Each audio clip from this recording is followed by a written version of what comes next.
Dr Amanda Mortimer is an author as well as a neuro-linguistic programming coach. She is here to tell us all about what that actually is, as well as her new book, This Is It, which aims to encourage people to make serious life changes. Welcome, Amanda. Thank you. Yes. Thank you, Mel. Thank you. It is lovely to have you here. First up, can you explain to us what exactly is NLP, neuro-linguistic programming? Yeah, it's a catchy title, isn't it? Definitely written by a marketeer. Rolls off the tongue. The easiest way to describe it really is, you know, we buy apps for your iPhone.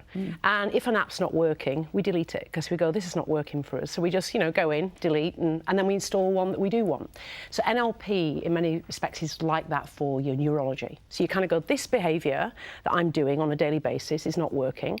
I need to eject it or delete it, and that's what we can do with NLP, quickly, effectively, in less than an hour.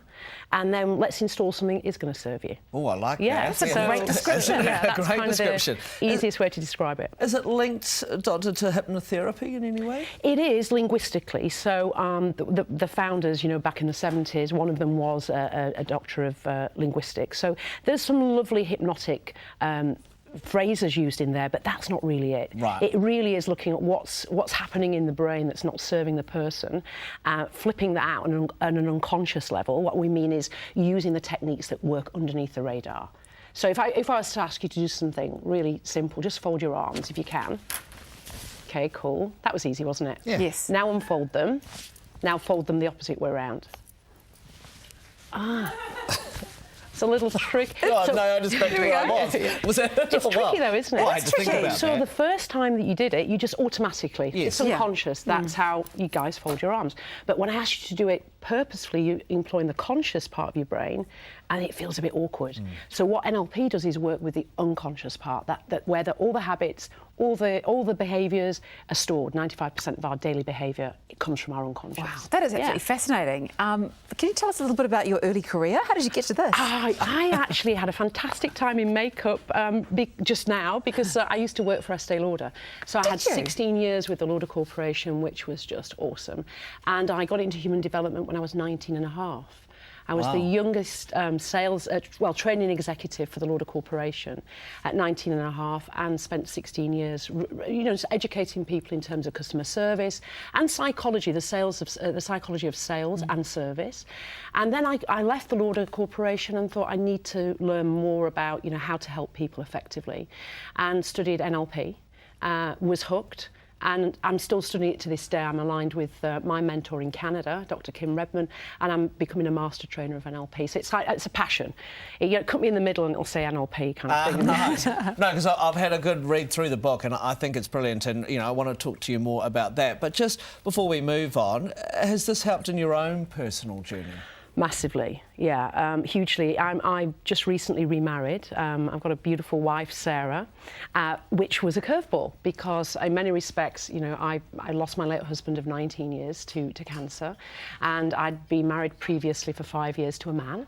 So this was like, for me, it was a big shock. For Sarah, it was a big shock. And imagine family and friends like, you're not gay, what are you doing? Yes. So there was literally the tools that are in the book, Sarah and I have used on a daily basis. We've had loss.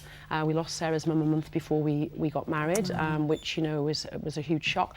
So I think to say that the tools really work, I can give testament to that. So why did you decide to write this?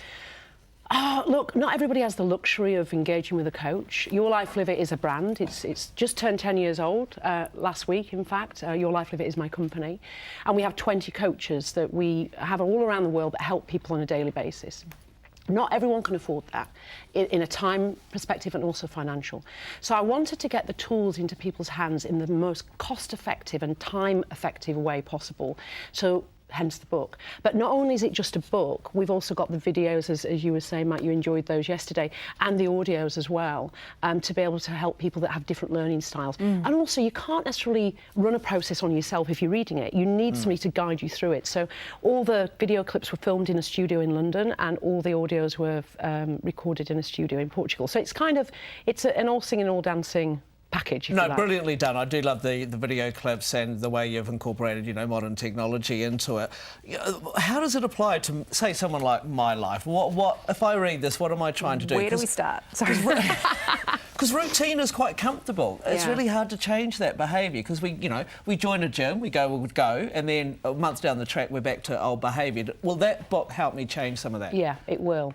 So one of the entire chapters is on installing new habits. Right. And so people, we live our lives habitually.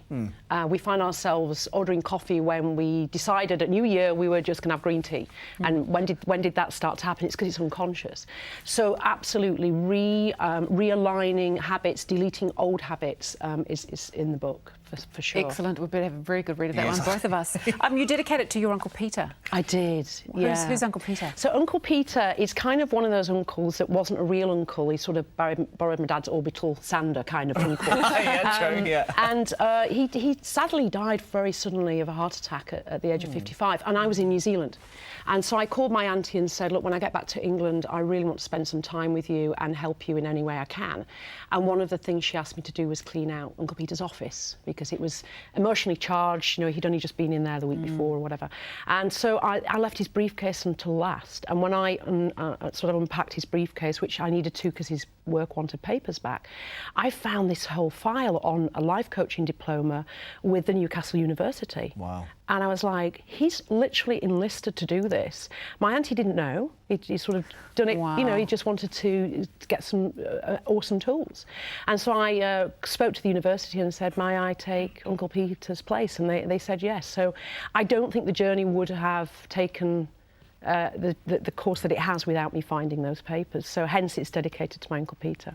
And one of the great things about the interaction of this book is, I guess you get a lot of feedback. So it must be so nice getting success stories. And, can you give us an example of some of those? Yes, I can. I think when you work with children, the writing's on the wall because, generally a child comes to see you because of something that's not serving them. And recently I worked with a 9-year-old little girl online, and she had separation anxiety, which means that since the age of, for 6 years, she's been sleeping at the bottom of mum and dad's bed, in a little makeshift bed. You can see how that could be a problem. Be bad for everybody, really. And now it's getting to summer camp. So she wants to be able to go to camp and she wants to be able to spend the night, on her own and be confident. And literally it's one session. And we made some changes, and then the second session was actually targeting the problem. And she has a little chart that's in the book, ironically, and I can tell you with great humbleness, actually, she's got 16 tics, which means she's slept 16 nights consecutively in her own room, just because she's done some rewiring. So I don't do the changing, the client does the changing. Our coaches all know that. It's the client, all we hold is a remote control to help the client make the changes. Oh, wow, so exciting. You're so passionate. It's invigorating, really, isn't it? Well, no, you just go back to the folding arms exercise right at the start, and that will help explain what this book can do for you. Amanda's book, This Is It, is available now, and for further information about the book or about Amanda, you can check out her website, Your Life Live It. Yeah, lovely to have you on the cafe. Thank you. Thank you so much, Thank Doctor. you.